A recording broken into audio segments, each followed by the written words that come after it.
Good morning, friend. This is a 3 assets to grow your money. At first, stocks, and second is ETFs, and third is crypto. So, first, stocks like dividend stocks, growth stocks, value stocks, blue chip stocks, penny stocks, and after that, ETFs.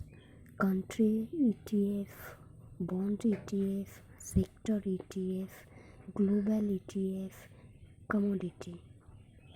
And coming thirds, there is mentioned so store of value, smart contract, platform, exchange, utility, token, and scalability, focused blockchain, third generation blockchain. Thank you.